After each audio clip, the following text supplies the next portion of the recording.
स्वामींची भक्ती कोण पण करत नाही महाराज. स्वामी महाराज स्वतः निवडते ती कोणत्या लायकीच आहे त्याच्याकडनं भक्ती करून घेते ती. 40 दिवस तुम्ही अभिषेक स्वामी महाराजांना केला ना घरी, 40 दिवस स्वामींना त्यांना भोग लावा, जी काय असेल प्रसाद त्यांना ठेवा.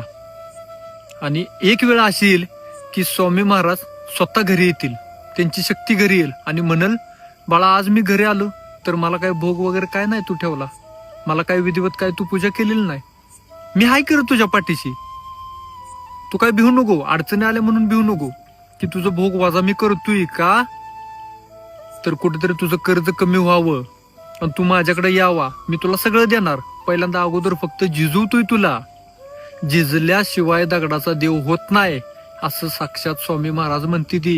भिवू नकोस, मी तुझ्या पाठीशी आहे असं स्वामी महाराज म्हणते ती. आपल्याला मनुष्य योनी मिळाल्या, माणूस मरणारा ही माणसाला माहित आहे, तरी सुद्धा माणूस एवढं कांड करतोय, तरी सुद्धा माणूस गप्प बसना. त्याला माहित आहे आपण मरणार आहे एक दिवस, तरी सुद्धा माणूस म्हणत नाही की बाबा माझा आवडता कोण देव आहे, माझे पितृ कोण आहेत किंवा काय आहेत, त्यांना मला भेटायचं आहे, आत्मा काय आहे ही त्याला जाणूनच घ्यायचं नाही. आपण जन्म घेतलाय कशासाठी, हिथं ह्या कुळात जन्माला आलोय कशासाठी, काय आयुष्य असंच भांडत राहायचं आहे का घरच्यांबरोबर, कुठेतरी हे थांबलं पाहिजे.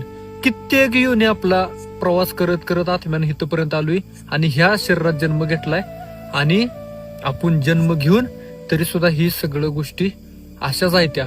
आपण काय बदल करत नाही काय नाही